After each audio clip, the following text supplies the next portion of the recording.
فمن اظلم، تو اس سے بڑا ظالم کون ہے جو اللہ پر جھوٹ بولے اور سچی بات جب اس کے پاس آ جائے تو وہ اس کو جھٹلا دے۔ کیا جہنم میں کافروں کا ٹھکانے نہیں ہے؟ یہ کافر جو سچی بات کو جھٹلاتے ہیں سب سے بڑے ظالم ہیں۔ والذی جاء بالصدق، اس کے مقابلے مسلمان کون ہیں؟ وہ یہ ہیں، اور وہ شخص جو سچ لے کر آیا اور جس نے اس سچ کی تصدیق کی، تو یہی لوگ متقی ہیں۔ سچ کون لائے؟ انبیاء، پیغمبر، اور جو ان کا پیغام پہنچا رہے ہیں ان کے نائبین، اور تصدیق کرنے والے دیگر مؤمنین ہیں۔ لہم، ان کے لیے وہ ہے جو وہ چاہیں گے ان کے پروردگار کے پاس، یہی نیکوکاروں کا بدلہ ہے۔ لیکفر اللہ عنہم، تاکہ اللہ ان سے ان کے برے اعمال جو انہوں نے کیے وہ دور کر دے، ویجزیہم، اور ان کو ان اچھے کاموں کا بدلہ دے دے جو وہ کرتے، نیک کاموں کا اجر ملے گا اور گناہ ان کے معاف ہو جائیں گے۔ الیس اللہ بکاف عبدا، کیا اللہ اپنے بندوں کو کافی نہیں ہے؟ یعنی اپنے بندوں کی تمام ضروریات پوری کرنے کے لیے، بندوں کی حفاظت کے لیے اللہ ہی کافی ہے، تو پھر دوسرے معبودوں کو پوجنے کی کیا ضرورت ہے؟ دوسرے معبود تو جب پوجو، ان کو جب پکارو، جب یہ سمجھو کہ معاذ اللہ کے اندر کوئی خامی، اللہ کے اندر کوئی نقص عیب اور کوتاہی ہے، ایسی کوئی بات نہیں ہے۔ وَيُخَوِّفُونَكَ، اور یہ لوگ آپ کو ڈراتے ہیں، بِالَّذِينَ مِن دُونِ، اللہ کے سوا دوسرے بتوں سے۔ فرمایا وَمَن يُضْلِلِ اللَّهُ، جس کو اللہ گمراہ کرے تو اس کو کوئی ہدایت دینے والا نہیں، اور جس کو اللہ ہدایت دے تو اس کو گمراہ کرنے والا کوئی نہیں۔ الیس اللہ، کیا اللہ غالب، زبردست اور انتقام لینے والے نہیں ہیں؟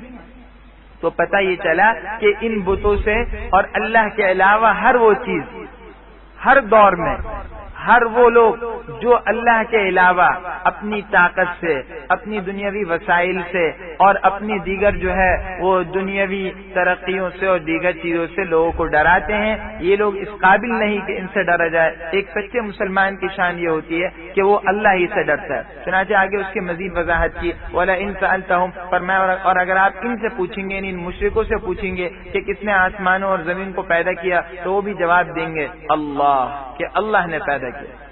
یعنی ان مشرکوں کے بھی شک اور شبے کا کیا حال ہے؟ شرک جو ہے یہ سراپا کمزور ہے، اس کے اندر کوئی قوت ہے نہیں۔ کفر و شرک کے پاؤں ہوتے نہیں، جیسے کہتے ہیں جھوٹ کے پاؤں نہیں ہوتے، تو شرک کے تو بالکل ہی پاؤں نہیں ہیں۔ مشرکین بھی کہتے ہیں کہ آسمان کو اللہ نے پیدا کیا، زمین اللہ نے پیدا کی، رزق اللہ دیتے ہیں، ضرورت ہماری اصل پورے کرنے والی اللہ ہے، پھر بھی دوسروں کو پکارتے ضرور ہیں۔ کیوں؟ لِيُقَرِّبُونَا إِلَى اللَّهِ زُلْفَىٰ، جیسا کہ اس سورت کے شروع میں کل گزرا، تاکہ یہ ہمیں اللہ کے قریب کر دیں۔ یوں سمجھے کہ اللہ کے ایسا نظام ہے جیسے کسی بادشاہ کے پاس پہنچنے کے لیے اس کے پہلے کارندوں کو خوش کرنا پڑتا ہے، تو اللہ کی ابھی یہ سلسلہ ہے، ارے اللہ تو تمہارے سب سے زیادہ قریب ہے، لہذا اللہ کو بغیر کسی واسطے کو پکارو، براہ راست اللہ کو پکارو۔ آگے ارشاد فرماتے ہیں، قل، آپ فرما دیجئے، افرأیتم، ذرا بتاؤ تو صحیح کہ اللہ کو چھوڑ کر تم جن چیزوں کو پکارتے ہو، اگر اللہ مجھے کوئی نقصان پہنچانا چاہے تو کیا یہ میرے نقصان کو دور کر سکتے ہیں؟ او ارادنی، یہ مجھے کوئی رحمت عطا فرمانا چاہے تو کیا یہ اللہ کی رحمت کو روک سکتے ہیں؟ قل، آپ فرما دیجئے، حسبی اللہ، اللہ مجھے کافی ہے، اسی پر بھروسہ کرنے والوں کو بھروسہ کرنا چاہیے۔ یہ ایک سبق ہے جو ہر مسلمان کے دل میں ڈالا جا رہا ہے۔ ہر دور میں جو بھی طاغوتی قوت اور جو بھی اللہ کے سوا سرکش لوگ خدائی کا یا اپنے آپ کو دنیا کے بادشاہ کہنے کا، دنیا کے مالک ہونے کا حقدار ٹھہراتے ہیں، ان سب کے سامنے انسان کو یہ نظریہ رکھنا چاہیے کہ بھائی نفع اور نقصان یہ سب چیزیں اللہ کے قبضے میں ہیں۔ نفع کی امید بھی اللہ سے کرو اور نقصان کا خوف بھی اللہ ہی سے رکھو۔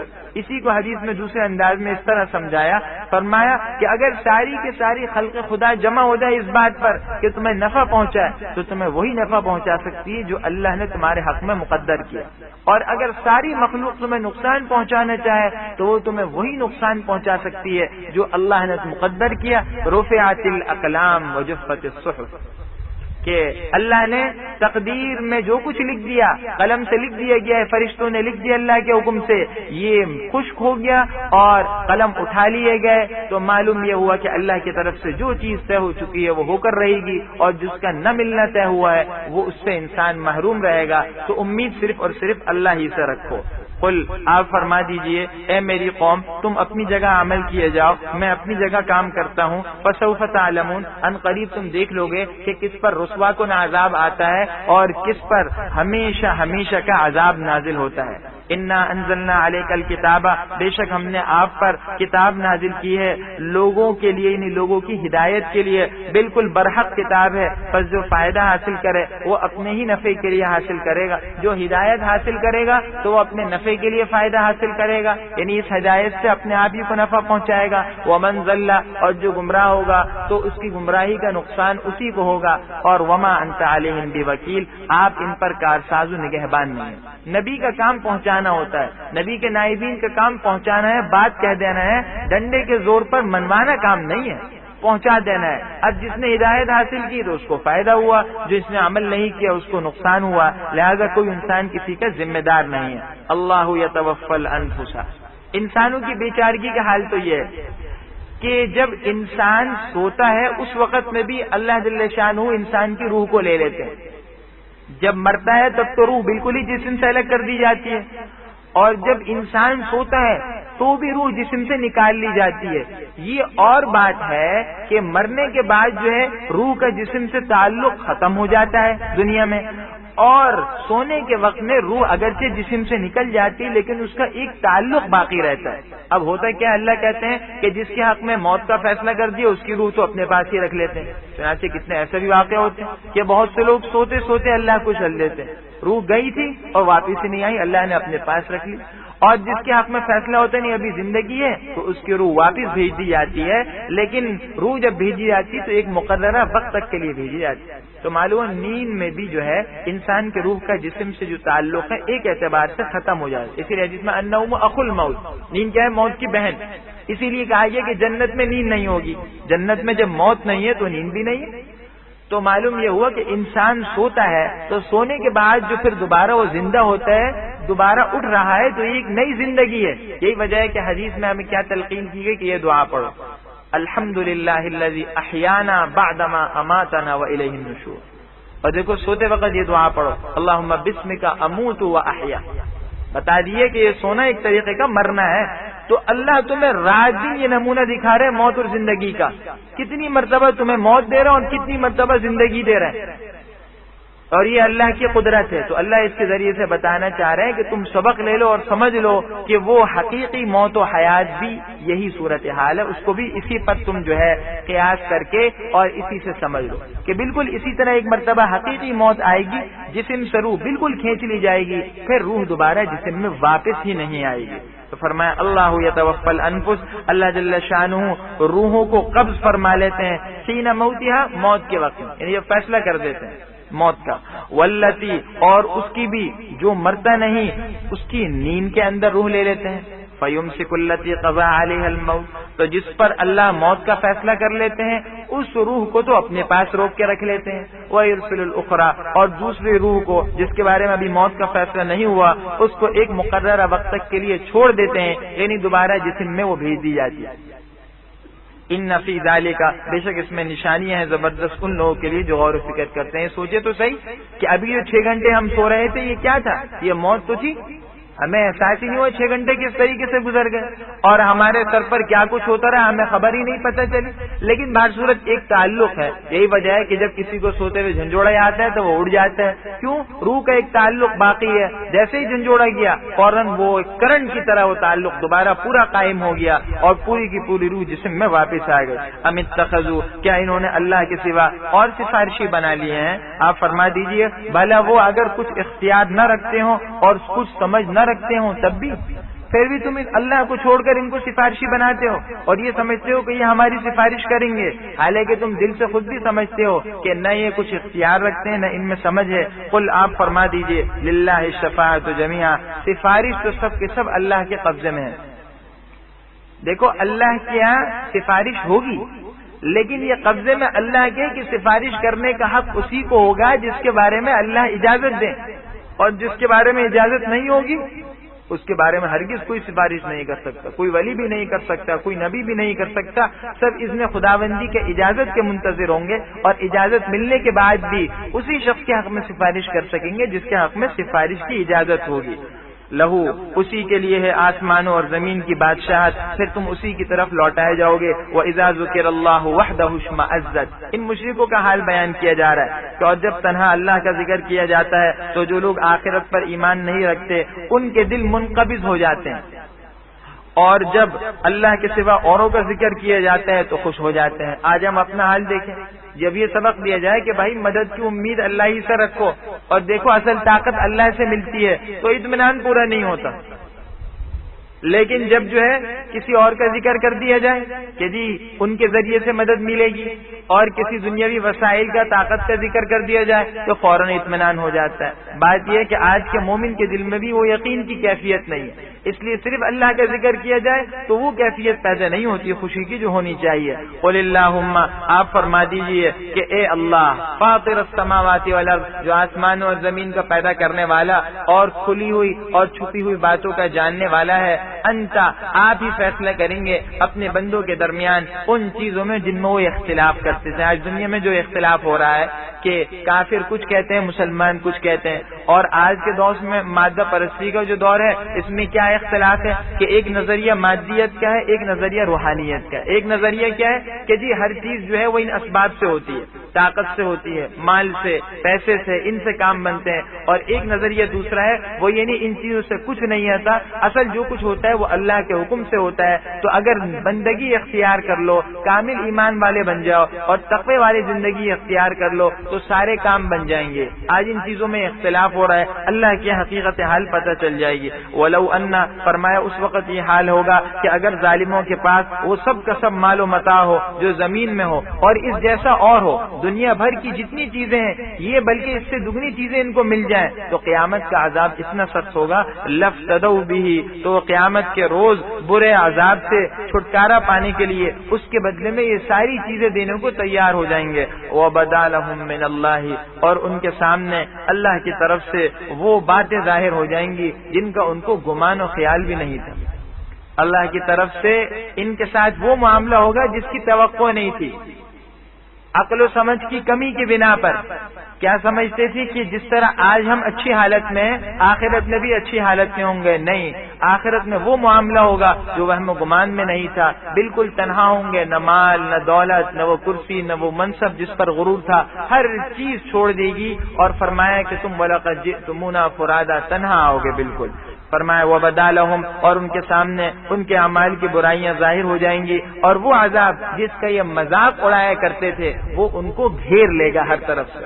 فَإِذَا مَسَّ الْإِنسَانَ ضُرٌّ، قرآن انسان کی نفسیات کو بار بار کھول کھول کر بیان کر رہا ہے، انسان کے مزاج کو، اس کی طبیعت اور فطرت کو اور اس کی نفسیات کو جتنا اس کا پیدا کرنے والا جانتا ہے اتنا کوئی نہیں جانتا۔ تو قرآن بار بار انسان کا مزاج بتا رہا ہے جو بار بار پیچھے بھی گزر گیا، یہ وہی ہے۔ فرمایا جب انسان کو کوئی تکلیف پہنچتی ہے تو وہ ہمیں پکارنے لگتا ہے، ثم اذا خولناه، پھر جب ہم اس کو اپنی طرف سے کوئی نعمت دیتے ہیں تو کیا کہتا ہے، انما اوتیتہ علی علم، یہ تو مجھ کو اپنے علم و دانش کے زور پر ملی۔ بل یہ اللہ کہتے ہیں ایسی بات نہیں ہے، بلکہ یہ ایک آزمائش ہے، اور لیکن اکثر لوگ نہیں جانتے۔ تکلیف میں تو خوب اللہ کو پکار رہے ہیں، جہاں راحت ملی، خوشیاں آئی، مال آیا تو گھمنڈ میں مبتلا ہو گیا کہ بھائی یہ تو ساری محنت میں نے کی تھی، یہ کارخانہ میری محنت کا نتیجہ ہے، اور یہ جو کچھ فیکٹری لگی ہوئی ہے رات دن میں نے اس میں جو ہے محنت کی ہے، بال سفید کیے ہیں، تب جا کر یہ ہوا ہے۔ بات ایسی نہیں ہے، تمہاری محنت نہیں ہے، تمہاری تعلیم نہیں، اصل یہ اللہ کا فضل ہے۔ قد قالها الذین، فرمایا جو لوگ ان سے پہلے تھے وہ بھی یہی کہا کرتے تھے، لیکن جو کچھ وہ کمایا کرتے تھے اور جو کچھ وہ کیا کرتے تھے وہ ان کے کچھ کام نہیں آیا۔ جو کچھ انہوں نے کیا وہ کچھ کام نہیں ہے، سارے مکانات، محلات، سب چیزیں چھوڑ کے چلے گئے۔ فَأَصَابَهُمْ، اب کیا ہوا، تو ان کو ان کے برے اعمال کے وبال نے آ پکڑا۔ وَالَّذِينَ ظَلَمُوا مِنْ هَؤُلَاءِ، اور جو لوگ ان میں سے، ان کافروں میں سے نہیں، اس امت کے، اس دور کے کافروں میں سے جو لوگ ظالم ہیں، ان کو بھی ان کے اعمال کا وبال ان قریب پکڑ لے گا، اور یہ لوگ اللہ کو عاجز نہیں کر سکتے، اللہ کو ہرا نہیں سکتے، اللہ سے بچ کر کہیں نہیں جا سکتے۔ اولم یعلموا، کیا یہ نہیں جانتے جانتے کہ اللہ جس کے لیے چاہتا ہے رزق کو فراخ کر دیتا ہے اور جس کے لیے چاہتا ہے تنگ کرتا ہے. بے شک اس میں زبردست نشانیاں ہیں ان لوگوں کے لیے جو ایمان رکھتے ہیں. قل یا عبادی الذین اسرفوا علی انفسہم لا تقنطوا من رحمت اللہ. قرآن کریم کی یہ آیت ہر انسان کو اللہ کی طرف متوجہ کر رہی ہے اور ہر انسان کے دل میں امید کے جذبات کو پیدا کر رہی ہے کہ دیکھو کسی انسان کو مایوس ہونے کی ضرورت نہیں ہے. مشرکین مکہ نے یہ بات کہی, حضور صلی اللہ علیہ وسلم کے سامنے پیغام کہلوایا کہ جی ہم نے تو بہت گناہ کیے, ہم نے تو قتل بھی بہت کیے ہیں, زنا اور بدکاری بھی بہت کی ہے, تو کیا ایمان لے آئیں گے تو کیا یہ بھی معاف ہو جائے گا؟ اللہ نے آیت نازل کر دی. ارے بھائی جب مشرکین اور کافروں کو یہ کہا جا رہا ہے تو مسلمانوں کو کیوں نہیں ہوگا؟ یا عبادی سارے بندے آ گئے اس میں, مسلمان بھی ہے کافر بھی ہے. کسی کو اللہ کی رحمت سے نا امید نہیں ہونا چاہیے.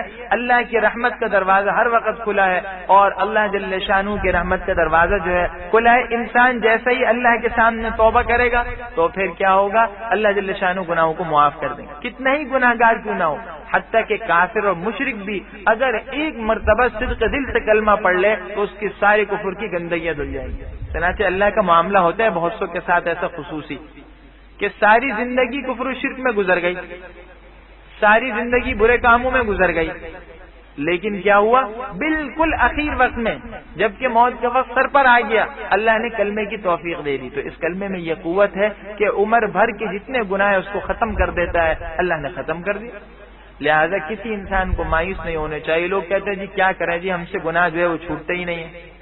تو یہ بھی شیطان کی ایک چال ہے, اس کے ذریعے سے انسان کو مایوس کر کے اور گناہوں پر جری کر دیتا ہے. بھائی اللہ کی رحمت کے سامنے یہ گناہ جو ہیں یہ خس و خاشاک بلکہ ایک ذرے کے برابر بھی حیثیت نہیں رکھتے. اس لیے کبھی نا امید نہ ہونا, اور اس کا آسان حل یہ ہے کہ ہر وقت استغفار کرتے رہو. بالخصوص جب کوئی گناہ ہو جائے تو استغفار کر لو تو وہ گناہ ہاتھ کے ہاتھ ختم ہو جائے گا, اور جتنا ہو سکے خصوصاً سوتے وقت استغفار کر لو. حدیث میں استغفر اللہ العظیم الذی لا الہ الا هو الحی القیوم واتوب الیہ. سوتے وقت 3 دفعہ پڑھ لو تو سمندر کے جھاگ کے برابر بھی گناہ ہوں گے تو اللہ اس کو معاف کریں گے. تو استغفار جتنا ہوگا اللہ معاف کریں گے. قل اے نبی آپ فرما دیجئے اے میرے وہ بندو جنہوں نے اپنی گناہوں پر, جنہوں نے اپنی جانوں پر زیادتی کی, اپنے اوپر ظلم کیا, لا تقنطوا تم اللہ کی رحمت سے نا امید مت ہونا. کیوں؟ ان اللہ یغفر الذنوب جميعا, اللہ تمام کے تمام گناہوں کو بخشنے والے ہیں. انہ هو الغفور الرحیم, وہ تو ہے غفور الرحیم. تو بھائی غفور الرحیم کس کے لیے؟ گناہ گاروں کے لیے تو ہے. اگر نیکوکارو تو ان کے لیے غفور الرحیم تھوڑی ہے. اللہ نے اپنی صفت ہی یہ رکھی ہے تو وہ ہے ہی ہم جیسے گناہ گاروں کے لیے. اگر اللہ غفور الرحیم نہ ہو تو پھر گناہ گاروں کے لیے کیا آس باقی رہ جائے. لہٰذا گناہ گاروں کو ہر وقت امید رکھنی چاہیے. وہ انیبو, اور یہ پیغام بھی دیا گیا کہ تم جو ہے اپنے رب کی طرف جو ہے متوجہ ہو جاؤ, رجوع کر لو اور اس کے فرما بردار ہو جاؤ اس سے پہلے کہ تم پر عذاب آ جائے, پھر تمہاری کوئی مدد نہیں ہوگی. واتبعوا, اور تمہاری طرف تمہارے رب کی طرف سے جو بہترین بات یعنی یہ قرآن نازل ہوتا ہے اس کی پیروی کر لو اس سے پہلے کہ تم پر عذاب اچانک آئے اور تم کو خبر بھی نہ ہو. پھر جب عذاب آئے گا تو کیا ہوگا؟ دنیا میں تو بالکل کیا کرتے تھے, مذاق اڑاتے تھے, بے فکری کی زندگی گزارتے تھے, لیکن آخرت میں یہ ہوگا کبھی اپنے آپ کو ملامت کر رہے ہیں, کبھی افسوس کر رہے ہیں, کبھی کہتے ہیں کہ کاش کے دوبارہ جانے کا موقع مل جائے. یہ ساری تمنائیں جو ہیں خاک میں مل جائیں گی. ان تقولا, کہ مبادا اس وقت میں کوئی نفس یہ کہنے لگے یا حسرتا, ہائے ہائے حسرت, ہائے افسوس اس پر جو میں نے اللہ کے بارے میں, اللہ کے حق کے بارے میں کوتاہی کی. وَإِن كُنتُ لَمِنَ السَّاخِرِينَ, اور میں تو مذاق اڑانے والوں میں تھا. او تقولا, یا وہ نفس کہنے لگے کاش کہ مجھے اللہ ہدایت دیتا تو میں کیا ہوتا, پرہیزگاروں میں ہو جاتا. او تقولا, یا وہ یہ کہنے لگے جب کہ وہ عذاب کو دیکھے کیا کہنے لگے, لو ان لی کرۃ, کاش کہ مجھے دنیا میں دوبارہ واپس بھیج دیا جائے تو میں نیکوکاروں میں ہو جاؤں. اللہ فرماتے ہیں بلا, ہرگز نہیں, ایسا نہیں ہوگا. کیوں؟ بلا قد جاءتک آیاتی, بلکہ تمہارے پاس میری آیات پہنچ چکی تھی تو تم نے ان کو جھٹلایا اور تکبر کیا اور تم کافروں میں سے ہو گئے. ویوم القیامہ, اور قیامت کے دن آپ ان لوگوں کو جنہوں نے اللہ پر جھوٹ بولا دیکھیں گے کہ ان کے منہ کالے ہو رہے ہوں. الیس فی جہنم، کیا جہنم میں متکبروں کے لیے، تکبر کرنے والوں کے لیے ٹھکانے نہیں ہے؟ وَيُنَجِّي اللَّهُ الَّذِينَ اتَّقَوْا، اور جو لوگ پرہیزگار ہیں اللہ ان کی سعادت و کامیابی کے سبب ان کو نجات عطا فرمائیں گے، ان کو نہ کوئی تکلیف پہنچیں گی اور نہ وہ کوئی غمگین ہوں گے۔ یہ حال ہے ان لوگوں کے جتنے برے اعمال ہیں وہ چہرے کی سیاہی بن کر چہرے پر نمودار ہو جائیں گے، اور مومنوں کے نیک اعمال ان کے لیے قیامت میں نور ہو جائیں گے۔ اللہ خالق کل شیء، اللہ ہر چیز کا پیدا کرنے والا ہے اور وہی ہر چیز کا نگراں ہے، اسی کے پاس ہیں اور اسی کے لیے ہیں، اسی کے قبضے میں ہیں آسمانوں اور زمین کی کنجیاں، اور وہ لوگ جو اللہ جل شانہ کی آیات کا انکار کرتے ہیں یہی لوگ نقصان اٹھانے والے ہیں۔ آسمان و زمین کے جتنے خزانے ہیں، جتنے اس میں فوائد ہیں، منافع ہیں، یہ سب اللہ کے قبضے میں ہے۔ انسان کو جو ملتا ہے وہ اللہ کی طرف سے ملتا ہے۔ قل افغیر اللہ تأمرونی، آپ فرما دیجئے اے جاہلو، اے نادانو، کیا تم مجھے اس بات کا حکم کرتے ہو کہ میں اللہ کے علاوہ کسی اور کی پرستش کروں، کسی اور کی عبادت کروں؟ وَلَقَدْ أُوحِيَ إِلَيْكَ، اور تحقیق آپ کی طرف حضور کو خطاب کیا جا رہا ہے، آپ کی طرف اور آپ سے پچھلے لوگوں کی طرف یہ بات وحی کے طور پر بھیجی گئی ہے۔ کیا لئن اشرکت، کہ اگر آپ نے شرک کیا تو آپ کے اعمال ضائع ہو جائیں گے اور آپ نقصان اٹھانے والوں میں ہو جائیں گے۔ ذرا غور کیجئے، اللہ کے نبی کو یہ حکم دیا جا رہا ہے اور انبیاء کو یہ وحی کی گئی، دراصل اس کے ذریعے سے انسانوں کو متنبہ کیا گیا۔ انبیاء تو شرک سے، کفر سے، عام گناہوں سے بھی معصوم ہیں، انسانوں کو متوجہ کیا جا رہا ہے کہ دیکھو کفر و شرک ایسا گناہ ہے اور اتنا زبردست جو ہے وہ جرم ہے کہ اس پر کوئی سودا بازی نہیں ہو سکتی۔ اس کے بارے میں تو کسی نبی کے لیے بھی بخشش کی کوئی امید نہیں ہے، اگرچہ نبی معصوم ہے، ان سے نہیں ہوگا، لیکن یہ پیغام نبی کے ذریعے سے کہلوا کر یہ بتایا جا رہا ہے کہ دیکھو جب نبی بھی جو ہے اس کے وبال سے نہیں بچ سکتے، بالفرض اگر وہ کفر و شرک کریں تو عام انسان کیسے بچیں گے؟ بل اللہ فاعبد، بلکہ تم اللہ ہی کی عبادت کرو اور تم شکر گزاروں میں ہو جاؤ۔ وما قدر اللہ، اللہ خود فرماتے ہیں، شکوہ فرماتے ہیں کہ ان بندوں نے اللہ کی قدر نہیں کی جیسے اللہ کی قدر کرنی چاہیے۔ جو اللہ کی عظمت، جو اللہ کی بڑائی ہے اور اللہ کے جو احسانات ہیں، جو اللہ کی صفات کمال ہے، جو اللہ کا جمال ہے، جو اللہ کی پاکیزگی ہے، جو اس کی خوبیاں ہیں اور جو اس کی بڑائیاں ہیں، اس کے حساب سے بندوں نے یقیناً اس کی عبادت نہیں کی۔ سارے کے سارے انسان حدیث میں آتا ہے، فرمایا یا عبادی، حدیث قدسی اللہ فرماتے ہیں، حضور فرماتے ہیں، اللہ فرماتے ہیں لو ان اولکم وآخرکم وانسکم وجنکم کانوا علی اتقى قلب رجل منکم ما زاد ذلك فی ملک شیئا، او کما قال، فرمایا کہ اگر تمہارے اگلے پچھلے جنات انسان سب سے زیادہ متقی انسان کی طرح نہیں اللہ کے نبی کی طرح ہو جائیں، اللہ فرماتے ہیں وہ میری سلطنت میں کوئی اضافہ نہیں فرماتے۔ اور کہا اگر یہ سب کے سب جو ہے سب سے بدکار کی طرح، سب سے گناہگار یعنی شیطان کی طرح ہو جائے ساری مخلوق، تو اللہ کہتے ہیں میری سلطنت میں ذرا بھی کمی نہیں ہوگی۔ اللہ کی بڑائی جو ہے بندوں کی بڑائی سے بالکل ممتاز، بندوں کی بڑائی کیا ہے؟ دوسروں کی عطا کردہ، پائیدار بھی نہیں ہے اور دوسرے کی بنیاد پر ہے۔ کسی نے کرسی گھسیٹ لی تو دھڑام سے گر گئے، وہ کرسی بھی ختم، وہ تخت شاہی بھی ختم ہو گیا، وہ ساری اکڑ پو نکل گئی۔ اللہ کی ایسا نہیں ہے، حقیقی بڑائی اللہ کو زیبا ہے۔ والارض جمیعاً، آگے قیامت کے دن کا نقشہ کھینچا جا رہا ہے، فرمایا قیامت کے دن تمام کی تمام زمین اس کی مٹھی میں ہوگی اور تمام آسمان اس کے دائنے ہاتھ میں لپٹے ہوئے ہوں گے، وہ پاک اور برتر ہے ان چیزوں سے جن کو یہ شریک کرتے ہیں۔ اللہ کی تو یہ شان ہے کہ آسمان و زمین اس کے قبضے میں اور مٹھی میں آ جائیں گے۔ اب اللہ کا ہاتھ ہے، اللہ کی مٹھی بھی ہے، لیکن جو اللہ کی شان کے لائق ہے، اللہ بندوں جیسے ہاتھ سے، بندوں جیسی صورت سے، بندوں جیسی کیفیت سے پاک ہے۔ بعض صورت یوں کہہ دیجیے کہ یہ سمجھانے کا ایک انداز بھی ہوتا ہے، جیسے کسی کو سمجھایا جاتا ہے اور کہا جاتا ہے کہ بھائی تم تو میری ایک انگلی کے بھی نہیں ہو، تم تو میری ایک چنگلی کے بھی نہیں ہو، مقصد کیا ہے؟ تمہاری کوئی حیثیت نہیں ہے۔ اللہ بتا رہے ہیں یہ چیزیں ذرہ برابر بھی اللہ کی قدرت کے سامنے، بادشاہت کے سامنے کوئی حیثیت نہیں رکھتی۔ وَنُفِخَ فِي الصُّورِ، فرمایا اور جب سور پھونکا جائے گا تو آسمانوں اور زمین میں جو کچھ مخلوقات ہیں ان سب کے سب پر بے ہوشی طاری ہو جائے گی، سوائے ان لوگوں کے جن کو اللہ چاہیں گے وہ باقی رہیں گے، وہ بے ہوش نہیں ہوں گے۔ پھر دوبارہ سور پھونکا جائے گا، فَإِذَا هُمْ، تو اچانک سب کے سب کھڑے ہو کر مدہوش ہو کر دیکھ رہے ہوں گے، آنکھیں پھاڑ پھاڑ کر دیکھ رہے ہوں گے۔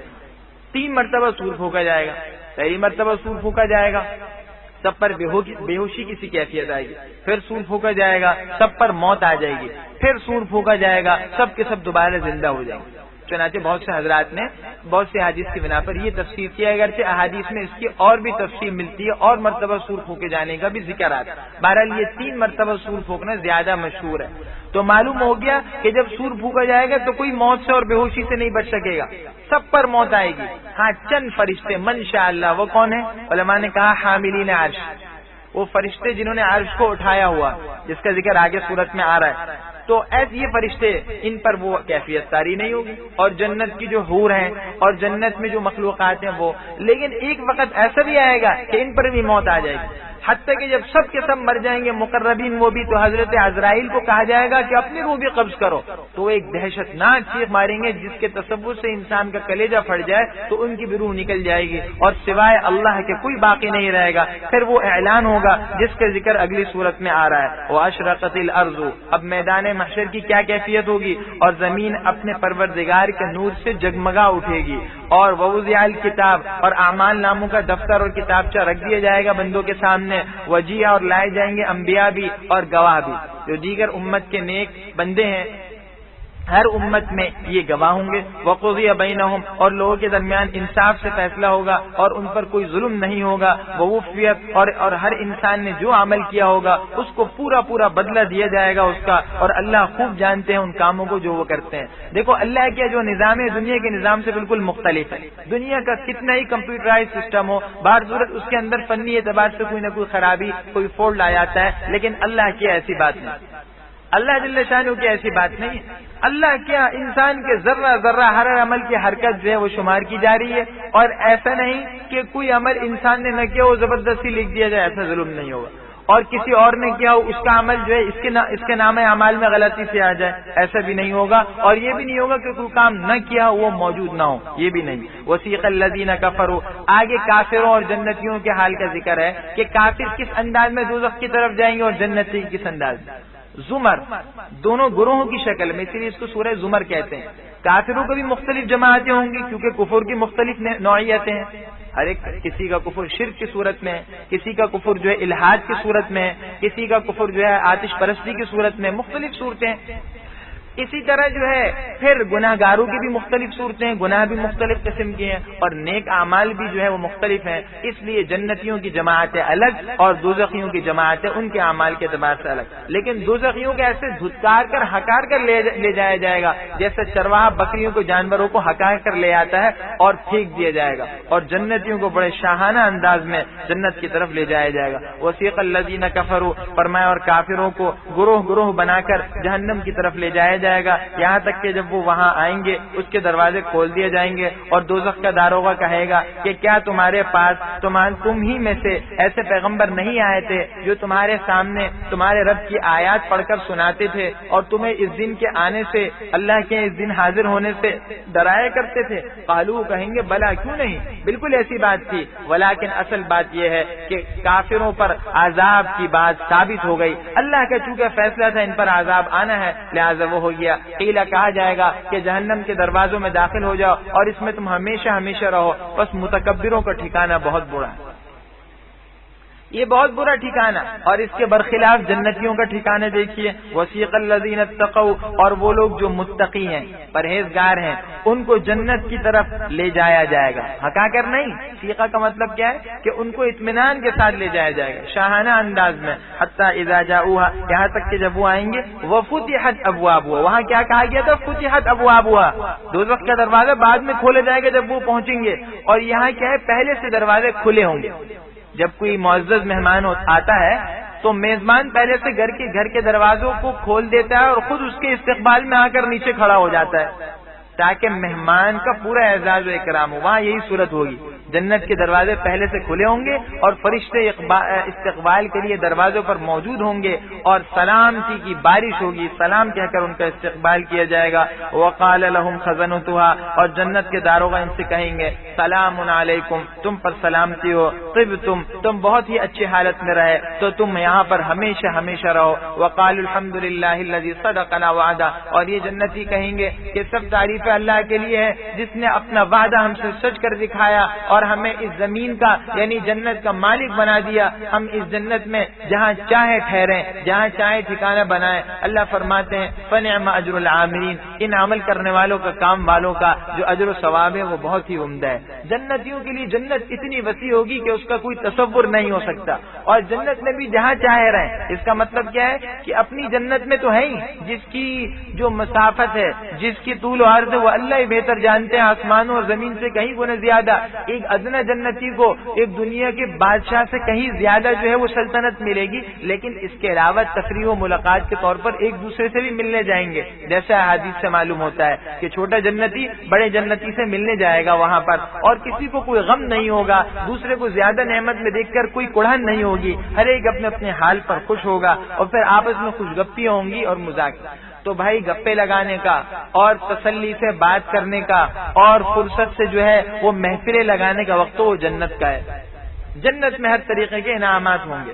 فرمایا وَتَرَى الْمَلَائِكَةَ, اور تم فرشتوں کو دیکھو گے کہ وہ عرش کے ارد گرد گھیرا باندھے ہوئے ہیں اور اپنے رب کی تعریف و پاکیزگی بیان کر رہے ہیں, اور ان کے درمیان انصاف کے ساتھ فیصلہ ہو جائے گا اور کہہ دیا جائے گا کہ سب تعریف ہے اس اللہ کے لیے ہے جو تمام جہانوں کا پالنے والا ہے. قیامت کے دن جب عرش الہی آئے گا, اللہ پاک اس پر جلوہ افروز ہوں گے جو اللہ کی شان کے لائق ہے, تو فرشتوں نے اس کو گھیرا ہوگا. یہ کتنے فرشتے اللہ ہی بہتر جانتے ہیں, باہر صورت فرشتے اس کو گھیرے ہوئے ہوں گے, اور فرماتے ہیں بندوں کے درمیان فیصلہ انصاف کے ساتھ ہوگا.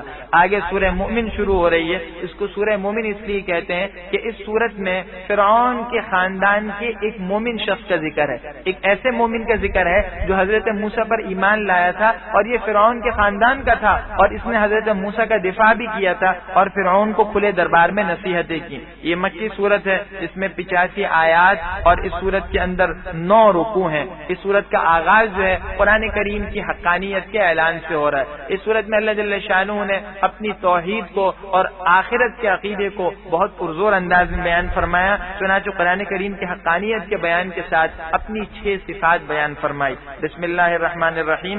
حامیم حامیم, یہ ان صورتوں میں سے ہے جن کی ابتدا حامیم سے ہو رہی ہے, اور یہ کل یہ 7 صورتیں ہیں جو ترتیب کے ساتھ یعنی پے در پے ترتیب کے ساتھ بغیر کسی جو ہے آپس میں وقفے کے یہ صورتیں ہیں. ان کو حوامیم 7 کہتے ہیں, آل حامیم بھی کہتے ہیں, اور حوامیم 7 وہ 7 صورتیں جن کی ابتدا حامیم سے ہو رہی ہے. عبداللہ ابن عباس رضی اللہ عنہ فرماتے ہیں کہ یہ 7 صورتیں پورے قرآن کا مغز ہیں, پورے قرآن کا نچوڑ ہیں. ایک یہ سورہ مومن, اس کے بعد حامیم جو ہے دخان جو ہے سورہ دخان, اور اس کے بعد پھر سورہ شورى ہے, پھر اس کے بعد جو ہے وہ سورہ زخرف ہے, اور پھر اس کے بعد جو ہے حامیم جو ہے وہ سجدہ ہے, اور پھر اس کے بعد جو ہے سورہ جاسیہ ہے, اور اس کے بعد جو ہے پھر سورہ احقاف ہے. یہ 7 صورتیں ہیں جو مسلسل آئی ہیں حامیم کے لفظ سے. ان کی ابتدا ہوتی ہے تنزیل الکتابی, یہ کتاب اتاری گئی ہے اس اللہ کی طرف سے جو غالب و دانا ہے. تیسری صفت کیا ہے؟ غافر الذنب, گناہوں کو بخشنے والا. چوتھی صفت اور توبہ کو قبول کرنے والا. پانچویں صفت سخت عذاب دینے والا. چھٹی صفت اور صاحب کرم, بخشش کرنے والا, بندوں پر عطا فرمانے والا ہے. لا الہ الا ہو, اس کو سوا کوئی معبود نہیں, اسی کی طرف لوٹ کر جانا ہے. ما یجادل, اللہ کے آیات میں سوائے کافروں کے اور کوئی جھگڑا نہیں کرتا, بس ان کا شہروں میں چلنا پھرنا آپ کو دھوکے میں نہ ڈالے. اتنی سرکشی کے باوجود یہ لوگ جو ہے اطمینان کے ساتھ پھر رہے ہیں, اسباب و وسائل میں ہے, خوشحالی میں ہے, اس سے دھوکے میں مت پڑنا. یہ اللہ کی طرف سے ان کے لیے ڈھیل ہے, ورنہ انجام ان کا وہی ہے. کون سا انجام؟ جو آگے بیان کیا جا رہا ہے پچھلی قوموں کا. کذبت قبلہم, ان سے پہلے قوم نوح نے, اور ان کے بعد کے جو دوسرے لشکر تھے یعنی دوسری امتیں, انہوں نے بھی جھٹلایا تھا. وہمت, اور ہر امت نے اپنے پیغمبر کے بارے میں یہ ارادہ کیا کہ ان کو پکڑ لیں. اتنے زیادہ مخالفت میں آ گیا کہ پیغمبروں کو پکڑنے کا, نقصان پہنچانے کا ارادہ کیا. اور وجادلوا بالباطل, بدنی بھی نقصان پہنچانے لگے. وجادلوا بالباطل, زبان سے بھی کس طرح مقابلہ کیا, اور بےہودہ شبہات سے ان سے جھگڑا کیا, بےہودہ دلائل ان کے سامنے لائے. کیوں؟ لیدحضوا به الحق, تاکہ اس کے ذریعے سے حق کو مٹا دیں. فاخذتهم, اللہ کہتے ہیں پس میں نے ان کو پکڑ لیا تو میرا عذاب کیسا ہوا. وکذالک, اور اسی طرح آپ کے رب کی بات کافروں پر ثابت ہو گئی. وہ کیا بات ہے؟ انہم اصحاب النار, کہ یہ لوگ دوزخی ہیں. الذین، یہ سورت کا اہم مضمون مومنین کے لیے بشارت ہے کہ وہ فرشتے جو حاملین عرش ہیں اور وہ فرشتے جو اس کے علاوہ عرش کے ارد گرد ہیں. حاملین عرش فرشتے کتنے ہیں؟ روایات سے معلوم ہوتا ہے 8 فرشتے ہیں جو عرش الہی کو اٹھائے ہوئے ہیں. یہ سب سے مقرب فرشتے ہیں اللہ کے. اور دیگر فرشتے اور بھی ہیں جو عرش کے ارد گرد ہے. وہ کتنے؟ یہ بے شمار مخلوق ہے. بعض روایات سے معلوم ہوتا ہے کہ اس کی تعداد جو ہے وہ لاکھوں میں ہے. ایسے فرشتے، ان کا کام 2 ہیں، اللہ کی پاکیزگی بیان کرتے ہیں. دوسری بات، مومنوں کے حق میں دعا و استغفار کرتے ہیں.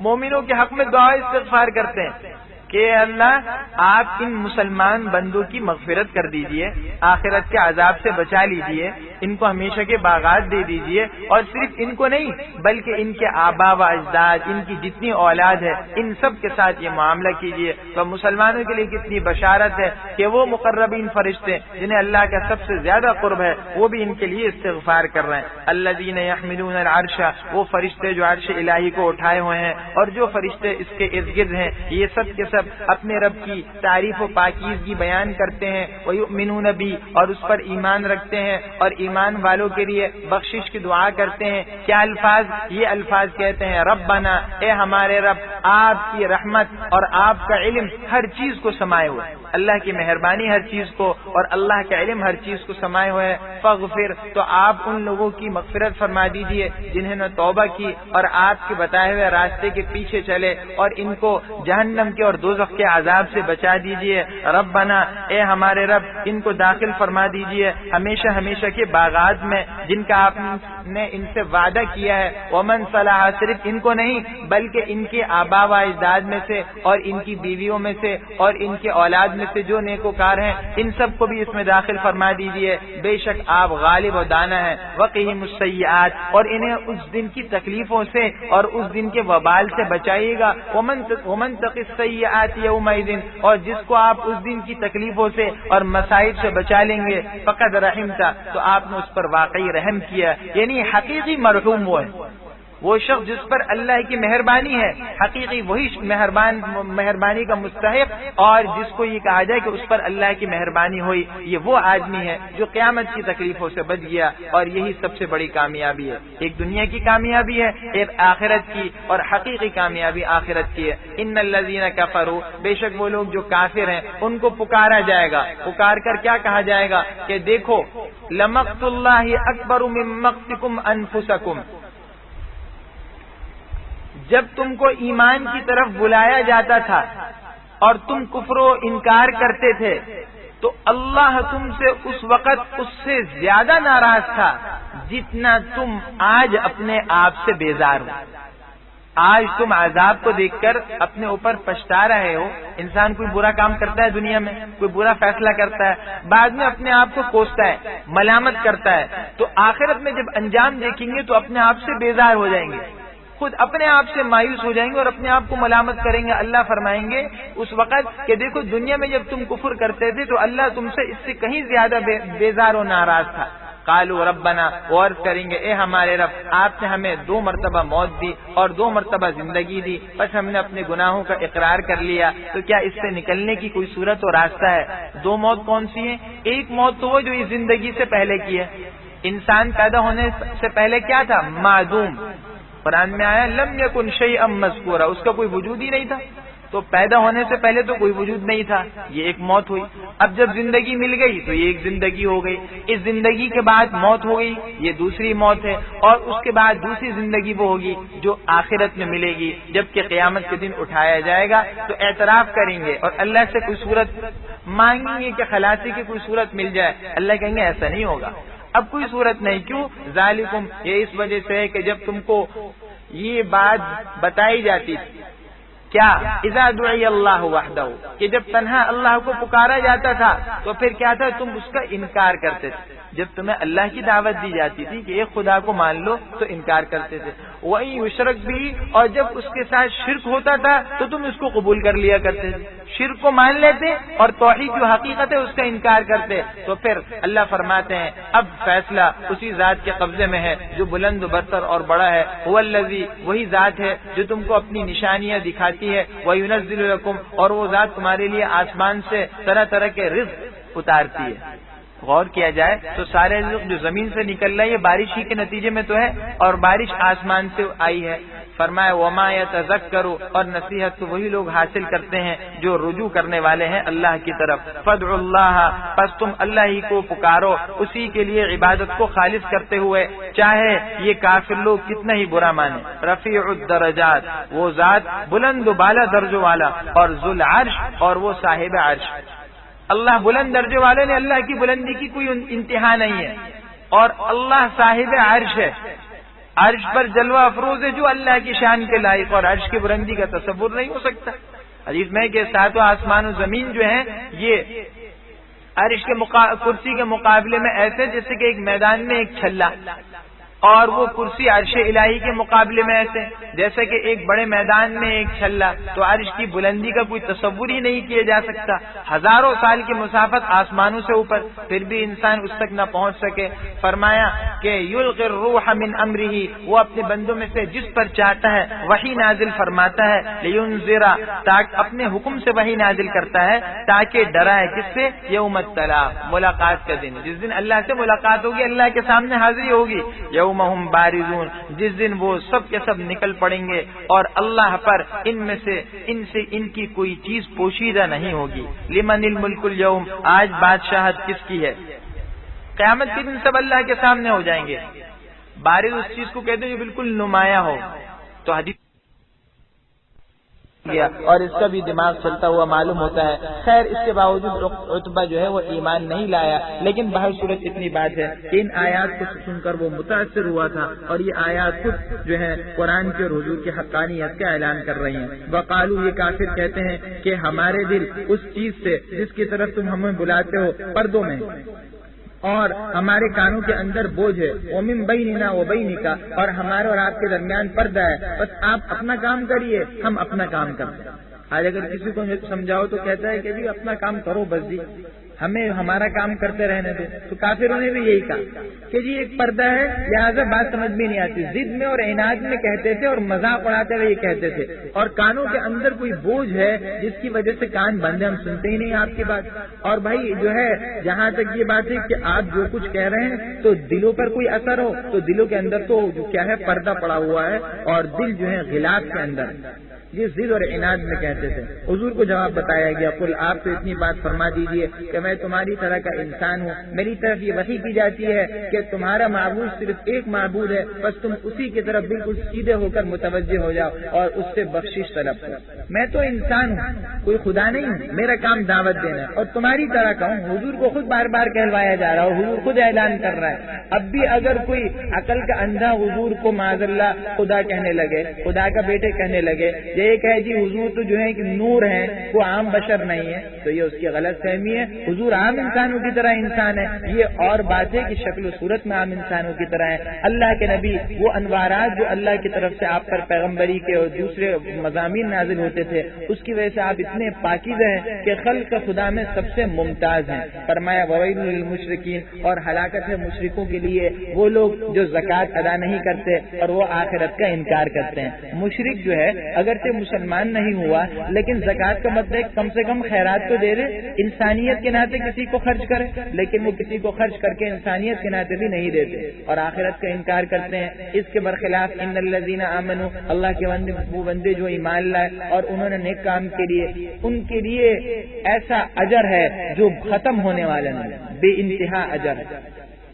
آگے دوبارہ اللہ جل شانہ نے اس عالم کے نظاروں پر غور و فکر کی دعوت دی اور یہ بتایا ہے کہ اللہ نے اس کائنات کو کس انداز میں سجایا، کس طرح سجایا۔ قل اِنَّکُمْ، آپ فرما دیجئے کیا تم اس ذات کا انکار کرتے ہو جس نے زمین کو پیدا کیا 2 دنوں میں، اور تم اس کے لیے دوسرے مد مقابل بناتے ہو، اس کے ہم پلہ دوسرے شریک بناتے ہو؟ وہ پروردگار ہے تمام جہانوں کا، وَجَعَلَ فِيهَا رَوَاسِيَ مِن فَوْقِهَا، اور اس نے اس زمین میں پہاڑ رکھے اس کے اوپر، وَبَارَكَ فِيهَا، اور اس میں برکت رکھ دی، وَقَدَّرَ وقدر فیہا اقواتہا، اور اس زمین میں جو اس کی غذائیں تھی اور منافع تھے، فائدے کی چیزیں، ان سب کو اندازے سے رکھ دیا فی 4 ایام، 4 دنوں میں، سواء للسائلین، یہ سب کا سب جو ہے تمام طلبگاروں کے لیے اور تمام خواہش مندوں کے لیے یکساں بات ہے، سب اس سے فائدہ اٹھا سکتے ہیں۔ اور اسی طرح کچھ لوگوں نے سوال کیا تھا یہودیوں نے، تو اللہ فرماتے ہیں کہ یہ ان کا بھی جواب ہو گیا، ثم استوى الى السماء، پھر وہ آسمان کی طرف متوجہ ہوا وہ اللہ، اور آسمان پہلے بالکل دھواں تھا۔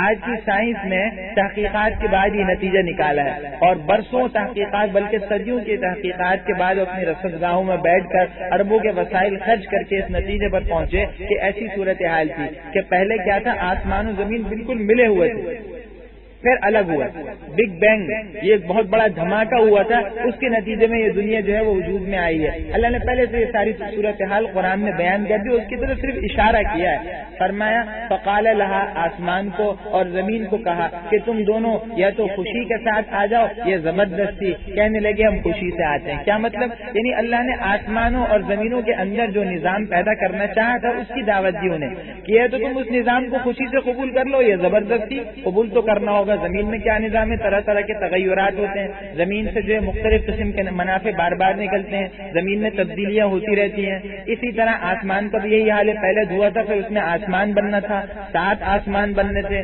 اور اس میں جو مخلوقات تھی اس کے لیے اس کو قرارگاہ بننا تھا۔ تو اللہ نے کہا ان کاموں کے لیے تو خوش دلی سے تیار ہو یا زبردستی، انہوں نے کہا ہم خوشی سے تیار ہوتے ہیں۔ فقضاہن، پھر اللہ نے 2 دن میں 7 آسمان بنا دیے، اور ہر آسمان میں اس نے اپنا حکم بھیج دیا۔ اللہ فرماتے ہیں ہم نے اور آسمان دنیا کو چراغوں سے مزین کر دیا اور اس کو شیطانوں سے محفوظ رکھا۔ یہ کیا ہے چراغ؟ یہ ستارے جو چمکتے ہوئے نظر آتے ہیں، یہ روشن چراغ ہیں، اس سے روشنی بھی ملتی ہے۔ دوسرا فائدہ کیا ہے کہ زینت آسمان کے لیے رونق ہے۔ تیسرا فائدہ یہ ہے کہ شیاطین سے حفاظت کا ذریعہ ہے۔ جو شیاطین آسمانوں پر جا کر فرشتوں کی باتیں سننا چاہتے ہیں، یہ خود بخود جو ہے ڈار کا کام کرتے ہیں، اور یہ چیزیں جو ہیں ان پر ایک چمکتا ہوا انگارہ بن کر گرتی ہیں اور شیاطین کو وہاں اوپر پہنچنے سے روک دیا کرتی ہیں۔ خیر، یہ آسمان کی تخلیق کے صورت میں آسمان و زمین کی تخلیق کا بہت تفصیل سے ذکر ہے، قرآن میں متعدد صورتوں میں اس کا ذکر کیا گیا ہے۔ اس سب کا خلاصہ مختصر انداز میں ہم یہ سمجھ سکتے ہیں کہ اللہ جل شانہ نے پہلے جو ہے وہ زمین کا مٹیریل بنایا تھا، زمین کا جو مادہ ہے وہ بنایا، اور اس کے بعد پھر اللہ پاک نے آسمان کو بنایا، اور آسمان پہلے دھوئیں کی شکل میں تھا، لیکن پھر اس کو 7 آسمانوں کی شکل میں ایک ترتیب کے ساتھ بنا دیا، اور اس آسمان میں تمام مخلوقات بسا دی۔ اس کے بعد پھر دوبارہ اللہ پاک نے توجہ فرمائی اور اپنے حکم سے زمین کے اس مٹیریل کو بالکل بچھا دیا اور زمین کو ہموار کر دیا، اور اس کے اندر پھر جو منفعتیں تھیں، چارہ ہے، غلہ ہے، طرح طرح کے ذائقے ہیں، طرح طرح کے پھل اور پیداوار ہیں، اور اس کے علاوہ جو کچھ اس کے اندر مٹیریل ہے، خواہ وہ سونا ہو، چاندی ہو، دوسری دھاتیں ہوں، یہ تمام کے تمام منفعت کی چیزیں زمین کے اندر اللہ نے رکھ دی۔ چنانچہ قیامت تک جو کچھ نکلتا رہے گا یہ اللہ کی اسی تخلیق کا اور اسی تقدیر کا حصہ ہے۔ اس طریقے سے اللہ نے تمام آسمانوں کو اور تمام زمینوں کو مکمل کیا۔ ان تمام جو ہے نظام میں غور و فکر کر کے جو ہے ایمان لانے کی دعوت دی جا رہی ہے۔ دیکھو غور کر لو تو پتہ چل جائے گا کہ ان آسمانوں ہی کے اندر جتنے کہکشائیں، سیارے ہیں، سورج، چاند ہیں، اور دیگر جو مخلوقات ہیں، اور کتنی مخلوقات جو انسان کے علم میں نہیں ہے، انسان اس میں غور کر کے اللہ تک پہنچ سکتا ہے۔ اس کو پتہ چل جائے گا کہ یہ زمین جس میں ہم رہ رہے ہیں یہ تو صرف اور صرف ایک ذرہ ہے، اور اللہ کی قدرت بہت وسیع ہے۔ تو بھائی ایسی ذات کا انکار کرتے ہو، انکم لتکفرون بالذی خلق الارض، جس نے یہ سارے نظارے بنائے، اس کا انکار کرنا، اور پھر ان بتوں کو پوجنا، ان کو خدا بنانا، جس کے بارے میں فرمایا کہ وَإِن يَسْلُبْهُمُ الذُّبَابُ شَيْئًا لَّا يَسْتَنقِذُوهُ مِنْهُ، یہ تو اتنے کمزور ہیں کہ اگر مکھی جو ان کے حصے میں سے کچھ اٹھا کر لے جائے تو یہ اس کو بھی واپس نہیں لے سکتے۔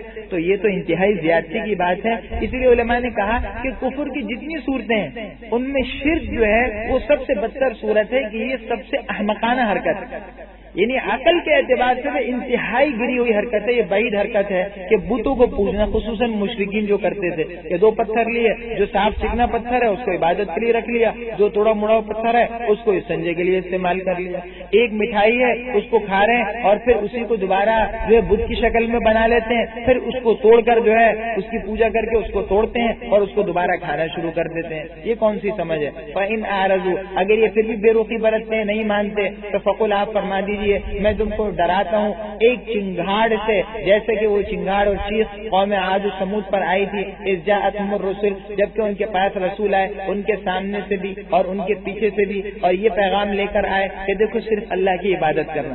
یعنی رسول اتنے مشفق تھے، جیسے کوئی انسان کسی کا خیر خواہ ہوتا ہے تو کوئی گر رہا ہو گڑھے میں تو اس کو پکڑنے کے لیے ہر طرف سے آتا ہے بچانے کے لیے، رسول بھی ہر طرف سے پیغام لے کر آئے، دین کی دعوت لے کر آئے، لیکن یہ نہ مانے۔ کیا کہنے لگے؟ قالوا لو شاء ربنا، کہنے لگے اگر ہمارا رب چاہتا تو فرشتوں کو اتارتا، تو جو پیغام دے کر تم کو بھیجا گیا ہم اس کا انکار کرتے ہیں۔ یعنی اگر رسول آتے تو فرشتے آتے، تم کوئی رسول نہیں ہو۔ بار بار یہ نظریہ گزر چکا ہے، قرآن نے بتا دیا یعنی بھائی اگر زمین میں فرشتے ہوتے تب ہم رسول فرشتے بنا کر بھیجتے، چونکہ زمین میں انسان بستے ہیں تو اب انسان ہی نے پیغمبر آنا ہے، ورنہ جو ہے اگر زمین میں فرشتے ہوتے تو یقیناً فرشتے ہی بھیجے جاتے ہیں۔ فاما عاد، اب دونوں کا کیا حال ہے؟ قوم عاد، ان کے واقعات تفصیل کے ساتھ گزر چکے ہیں، اور انشاءاللہ موقع ملے تو ہم پھر ایک مرتبہ دوبارہ تفصیل کے ساتھ، ہم پروجیکٹر پہ بھی ان کے متعلق معلومات دے چکے ہیں، کبھی موقع ملا اور کوئی ترتیب بنی انشاءاللہ دوبارہ تفصیل کے ساتھ ان تمام قوموں کے جو واقعات ہیں وہ پروجیکٹر پر معلومات کے ذریعے دوبارہ بتائے جائیں گے انشاءاللہ۔ فرمایا فاما عاد، یہ جو قوم عاد ہیں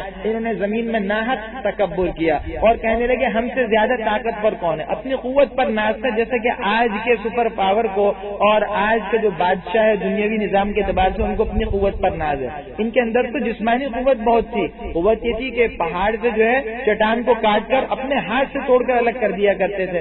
اولم یرو، اللہ فرماتے کیا یہ نہیں دیکھتے کہ وہ اللہ جس نے ان کو پیدا کیا وہ ان سے بہت زیادہ قوت میں بڑا ہوا ہے اور وہ ہماری آیات کا انکار کرتے تھے۔ فارسلنا علیہم، چنانچہ ہم نے ان پر ہوا بھیجی، سرسرن، ایک تیز ہوا، ایک تیز و تن ہوا بھیجی، فی ایام نحسات، ایسے دنوں میں بھیجی جو منحوس تھے۔ یاد رکھیے اسلام کا نظر یہ ہے کہ نحوست کسی چیز میں نہیں ہوتی، نہ کسی جگہ میں ہوتی ہے، نہ کسی عورت اور مرد میں ہوتی ہے، کسی انسان میں نہیں ہوتی، اور جو ہے کسی زمانے میں کسی دن میں نہیں ہوتی، کسی چیز میں نہیں ہوتی۔ یہ دن جو منحوس تھے عذاب کی وجہ سے تھے، یعنی ایسے دن میں کہ جو ان کے عذاب، ان پر عذاب آنے کی وجہ سے ان کے حق میں منحوس ہو گئے۔ تو اگر نحوست ہے تو کس کے اندر ہے؟ انسان کے برے اعمال میں، گناہوں کے اندر نحوست ہے۔ گناہ سے زیادہ منحوس چیز کوئی نہیں ہے، یہ گناہ ہی انسان کو نقصان پہنچاتے ہیں۔ لنذیقہم، یہ عذاب اس لیے بھیجا تاکہ ہم ان کو دنیا کی زندگی میں رسوائی کا مزہ چکھائیں، اور آخرت کا عذاب تو بہت ہی رسوا کن ہے اور ان کی مدد نہیں ہوگی۔ قرآن کریم میں دوسری جگہ اس کی تفصیل آتی ہے کہ ان پر 7 دن تک مسلسل جو ہے وہ سخت جو ہے طوفان کا عذاب آیا، ہوا کا طوفان تھا۔ پہلے تو ہوا رک گئی، بالکل حبس ہو گیا، پریشان ہو گئے، پھر جب ہوا چلی تو خوش ہوئے، تو پھر یہ ہوا طوفان کا عذاب بھی آیا، اور اس کے علاوہ جو ہے ان پر جو ہے آگ کا بادل بھی برسا۔ بھاگے تھے، جب حبس ہو گیا تو اب پریشان ہوئے، اللہ نے وہ بادل باہر بھیج دیے شہر کے باہر، بھاگ کر وہاں جمع ہوئے تو وہ آگ کا بادل تھا۔ اللہ نے بتایا کہ اس میں آگ ہے، چنانچہ آگ برسی اور سب کے سب جل کر ہلاک ہو گئے۔ وَأَمَّا سَمُودُ، اور جہاں تک قوم سمود ہے تو ان کا حال یہ ہے کہ فَهَدَيْنَاهُمْ، ہم نے ان کو سیدھا راستہ دکھا دیا تھا، لیکن انہوں نے فَاسْتَحَبُّوا الْعَمَى، اندھے پن کو ہدایت پر ترجیح دی۔ ہدایت کیا ہے؟ یہ بینائی ہے، اور گمراہی کیا ہے؟ نابینا ہونا، اندھا پن ہونا۔ یہ ان کی بے وقوفی تھی، اس کو ترجیح دی، انبیاء نے راستہ بھی بتا دیا پھر بھی نہ مانے۔ فَأَخَذَتْهُمْ، چنانچہ ان کو آ پکڑا، کس نے؟ صَاعِقَةُ الْعَذَابِ الْمُونِ بِمَا كَانُوا يَكْسِبُونَ، ان اعمال کی وجہ سے جو وہ کرتے تھے اس کڑک نے آ پکڑا، اور وہ ذلت کا عذاب تھا۔ وَنَجَّيْنَا الَّذِينَ آمَنُوا، اور ہم نے ایمان والوں کو اور ان لوگوں کو جو اللہ سے ڈرتے تھے ہم نے نجات دی۔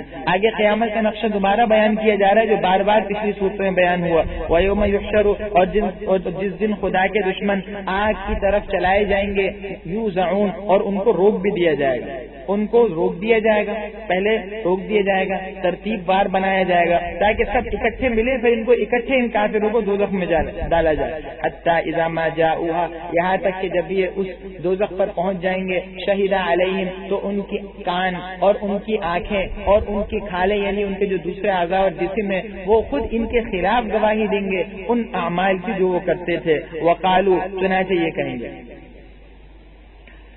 انسان بھی کتنا لاچار اور کمزور ہے۔ اللہ نے بتایا کہ دیکھو یہ اعضاء تمہاری ملکیت نہیں بلکہ یہ CID ہے، یہ سرکاری مشین ہے، یہ اعضاء اللہ کی دی ہوئی مشین ہے، اور یہ سرکار کی طرف سے CID مقرر ہے۔ تم اپنے ہاتھوں سے جن گناہ کی چیزوں کو پکڑ رہے ہو، آنکھوں سے جو غلط نظارے دیکھ رہے ہو، اور کانوں سے جو غلط باتیں سن رہے ہو، پاؤں سے جن برے کاموں کی طرف چل کر گئے تھے، یہ تمام اعضاء خود اللہ کے سامنے گواہی دیں گے۔ جیسے دوسری روایت میں تفصیل آتی ہے، احادیث میں بھی اس کی تفصیل ہے کہ پہلے تو قیامت کے دن ان کو کھلی چھوٹ ہوگی، تو یہ انکار کریں گے کہ ہم نے تو کچھ کیا ہی نہیں تھا۔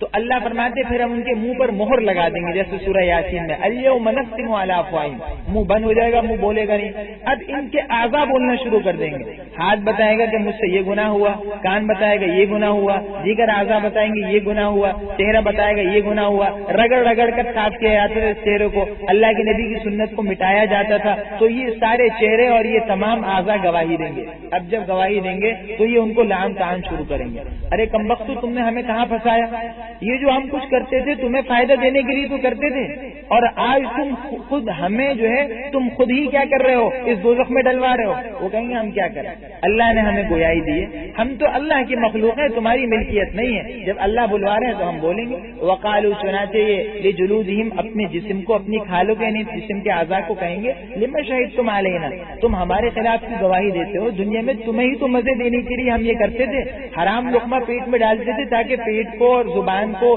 جو ہے فائدہ ہو، چٹخارا ملے، اب یہی زبان، یہی منہ اور یہی پیٹ گواہی دے رہا ہے۔ وہ کہیں گے قالو، ہم کو گویائی دی اس اللہ نے جس نے ہر چیز کو گویائی دی ہے، اور اسی نے تم کو سب سے پہلی مرتبہ پیدا کیا تھا، اور اسی کی طرف تم لوٹائے جاؤ گے۔ آگے اللہ فرما رہے ہیں وما کنتم تستترون، اور تم چھپ نہیں سکتے تھے اس بات سے کہ تمہارے خلاف تمہارے یہ کان اور آنکھیں اور تمہارے یہ اعضاء گواہی دیں، اور لیکن تم نے یہ سمجھ رکھا تھا کہ اللہ وہ بہت سی چیزیں نہیں جانتے جو تم کرتے ہو۔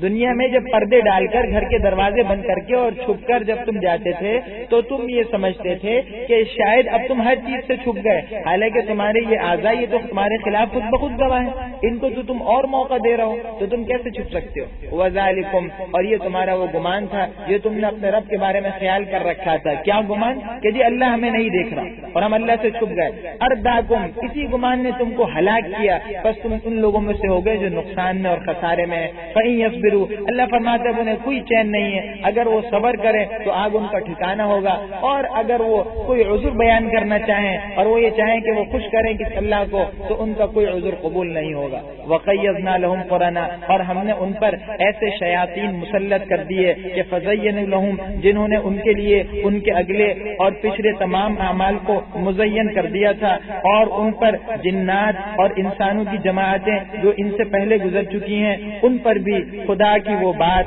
یعنی عذاب کا وعدہ سچا ثابت ہو گیا، پورا ثابت ہو گیا۔ بے شک یہ سب کے سب لوگ خسارے میں اور نقصان اٹھانے والوں میں۔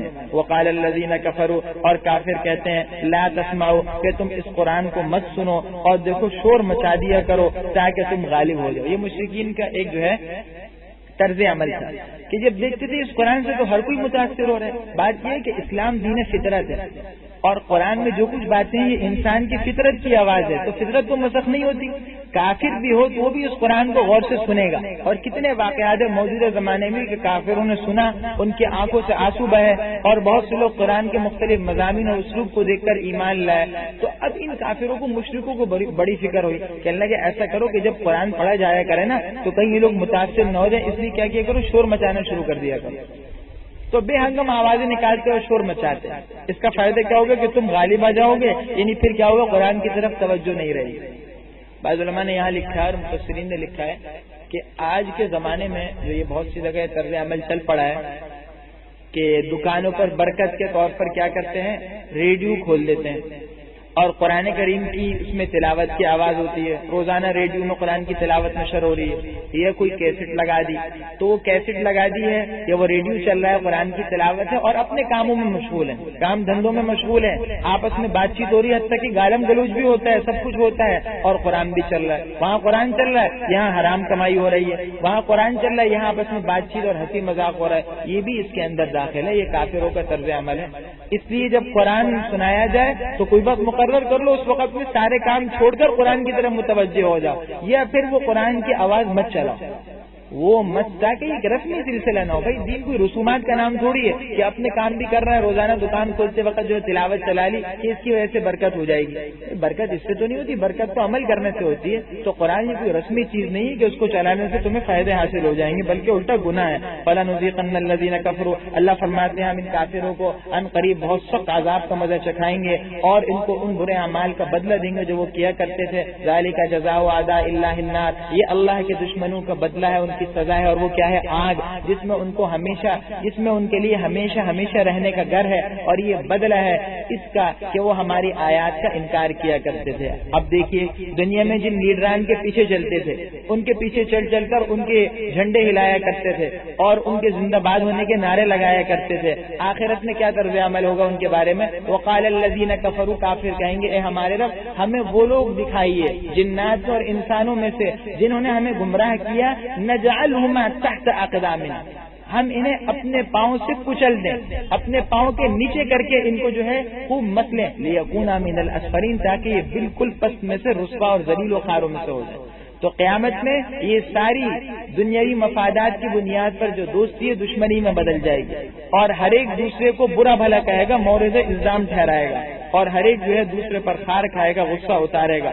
ان الذین قالوا, اس کے برخلاف مؤمنوں کا کیا حال ہے؟ فرمایا بے شک وہ لوگ جنہوں نے یہ کہا ربنا اللہ, کہ ہمارا پروردگار اللہ ہے, اور پھر اس پر نے استقامت کی, اس پر جمے رہے, تو ان پر فرشتے اترتے ہیں اور یہ پیغام لے کر اترتے ہیں کہ دیکھو ڈرو مت, ورنہ تم کو کوئی غم ہے اور تمہیں خوشخبری ہے اس جنت کی جس کا تم سے وعدے کیا یاد ہے. موت کے وقت میں یہ سلسلہ شروع ہو جاتا ہے. استقامت کیا ہے؟ حضرت عمر رضی اللہ عنہ نے اس کی تفسیر فرمائی کہ استقامت یہ ہے کہ تم دین پر یعنی اللہ کی تمام طاعات پر جمے رہو اور اللہ کے پورے منع کردہ چیزوں سے, حرام کاموں سے بچتے رہو. یہ استقامت.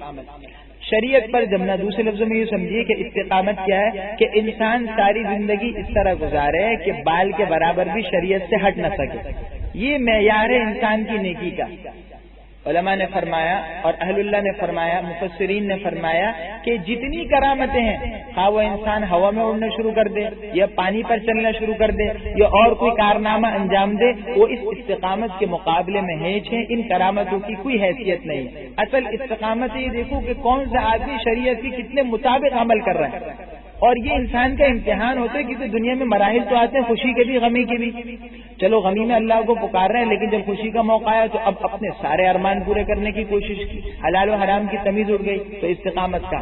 اسی طرح کاروبار میں لالچ آیا تو پھر کیا کیا, وہ دوسرا کام بھی شروع کر دیا, وہ دھندا, تو یہ استقامت کیا.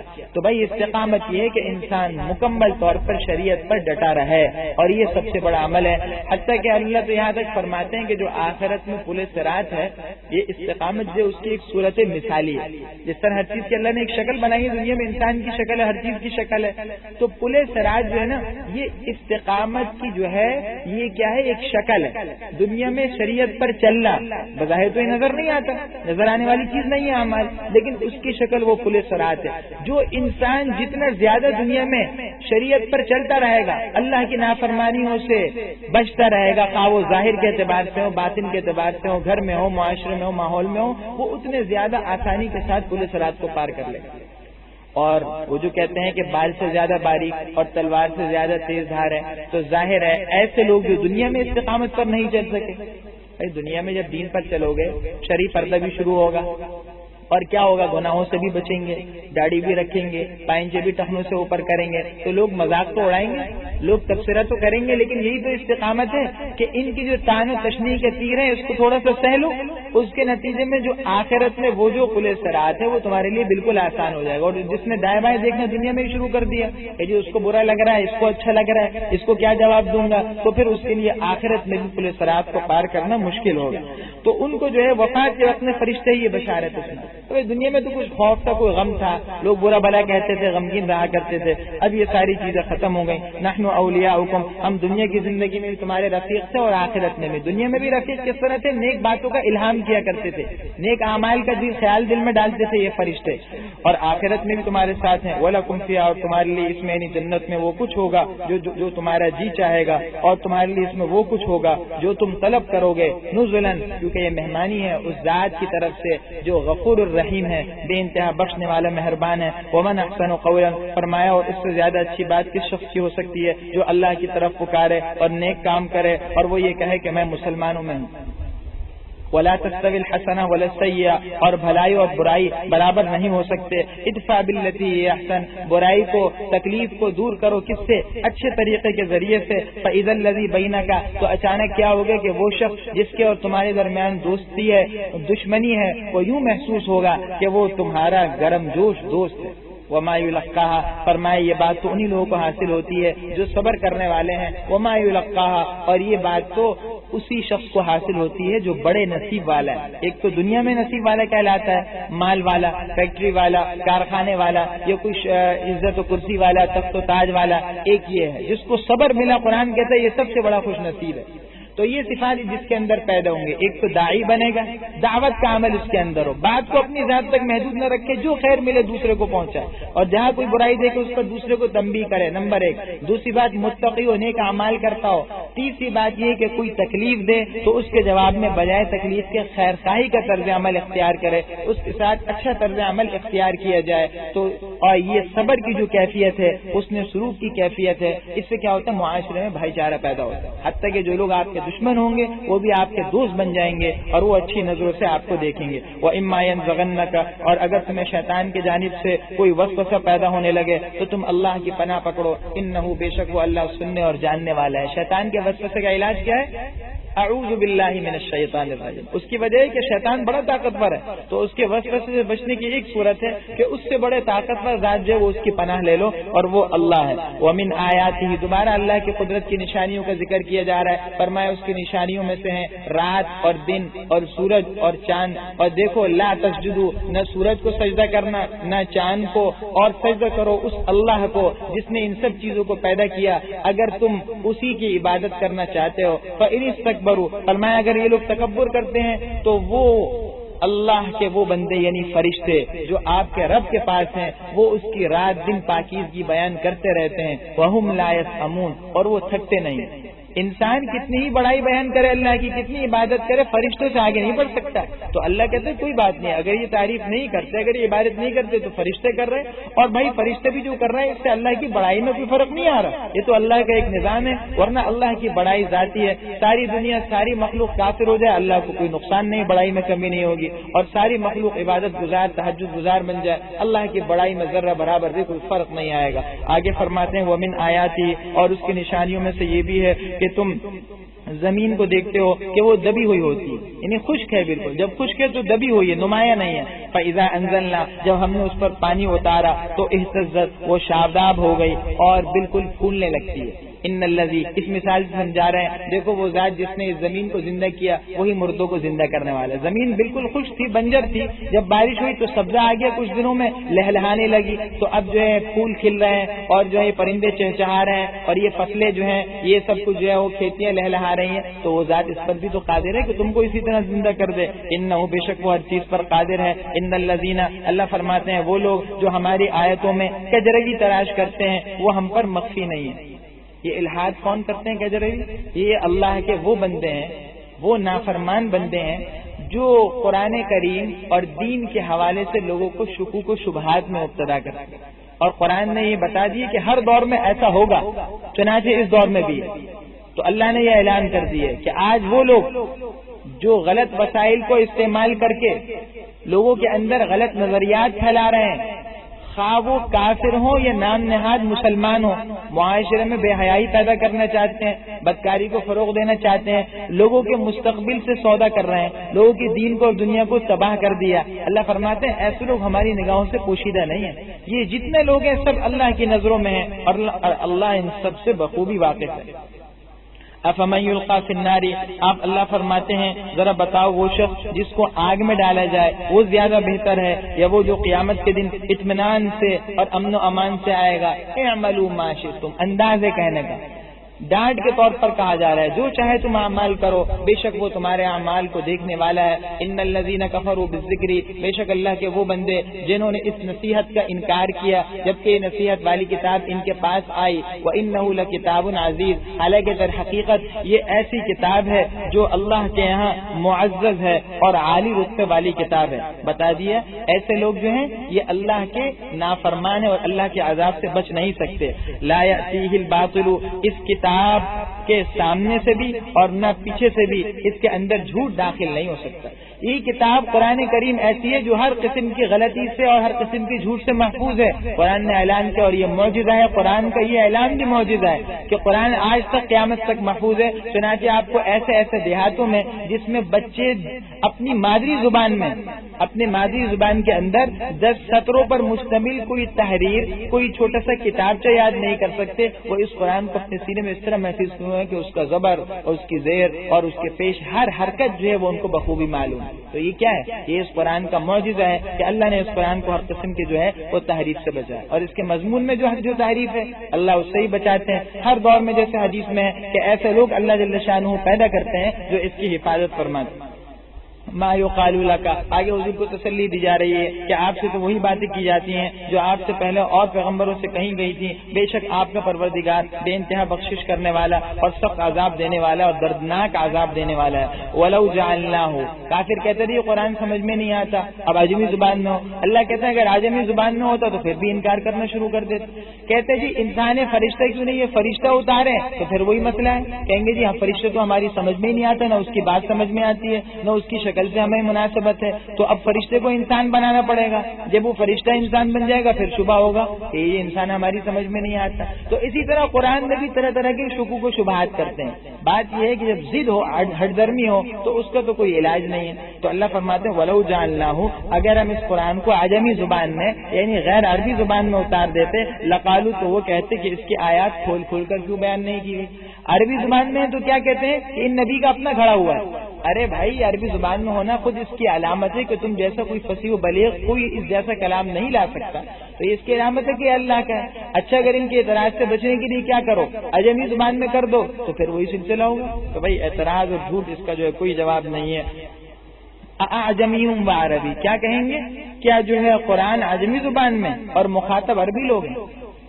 مخاطب جن پر نازل ہوا یہ تو عربی لوگ اور رسول بھی عربی اور قرآن عجمی زبان کا، یہ بات تو ہماری سمجھ میں نہیں آتی۔ قل هو للذین آمنوا، آپ فرما دیجئے کہ قرآن ایمان والوں کے لیے ہدایت پر شفا ہے، والذین، اور وہ لوگ جو ایمان نہیں لاتے ان کے کانوں کے اندر ایک بوجھ ہے یعنی بہرا پن ہے، وہو علیہم عمی، اور یہ قرآن ان کے حق میں نابینائی کا ذریعہ ہے۔ یہ قرآن جس طرح ہدایت دیتا ہے لوگوں کو گمراہ بھی کرتا ہے، تو یہی قرآن ان کی گمراہی کا ذریعہ بن رہا ہے کہ اس قرآن کی جتنی آیات سامنے آ رہی ہیں یہ انکار کرتے چلے جا رہے ہیں اور سرکشی میں بڑھتے چلے جا رہے ہیں۔ اولئک، یہی وہ لوگ ہیں کہ گویا ان کو دور جگہ سے آواز دی جا رہی ہے۔ ان کا حال یہ جیسے کسی کو دور سے پکارا جائے اس تک آواز نہ پہنچے، تو وہ آواز سنی نہیں رہا تو کیسے آئے گا؟ ان لوگوں کا حال یہی ہے، جتنا چیخ کر انہیں قرآن سناؤ ان پر کوئی اثر نہیں ہوتا، بات کانوں تک اور دل تک پہنچ ہی نہیں رہی۔ وَلَقَدْ آتَيْنَا، اور تحقیق ہم نے حضرت موسیٰ کو کتاب دی تھی تو اس میں بھی اختلاف ہوا۔ اللہ فرماتے ہیں اور اگر تمہارے پروردگار کی طرف سے ایک بات پہلے سے طے نہ ہو چکی ہوتی تو کیا ہوتا، ان کے درمیان فیصلہ ہو جاتا۔ پہلے سے اللہ کی طرف سے طے ہوا عذاب کا وقت مقرر ہے، اس سے پہلے عذاب نہیں آئے گا، ورنہ فیصلہ ہو جاتا، عذاب آ جاتا۔ وَإِنَّهُمْ، اور بے شک یہ تمام کے تمام لوگ اس قرآن کے بارے میں شک میں الجھ رہے ہیں۔ من عمل صالحا، جس نے کوئی نیک کام کیا تو وہ اپنے فائدے کے لیے، اور جو کوئی برا کام کرے گا تو اس کا نقصان اسی کو ہوگا۔ وما ربک بظلام للعبید، اور آپ کا رب بندوں پر ظلم کرنے والا نہیں ہے، اللہ ظالم نہیں ہے۔ انسان کو جو نقصان پہنچتا ہے، جو عذاب آتا ہے، وہ اس کے اپنے اعمال کے بنا پر آتا ہے۔ انسان خود جو ہے اپنے آپ کو نقصان پہنچا رہا ہے، ورنہ اللہ عادل ہے اور اللہ رحیم ہے۔ انسان جتنا زیادہ اللہ کی طرف بڑھے گا اللہ کی رحمت اس سے کہیں زیادہ متوجہ ہوگی۔ اللہ جل شانہ عمل کی توفیق عطا فرمائے۔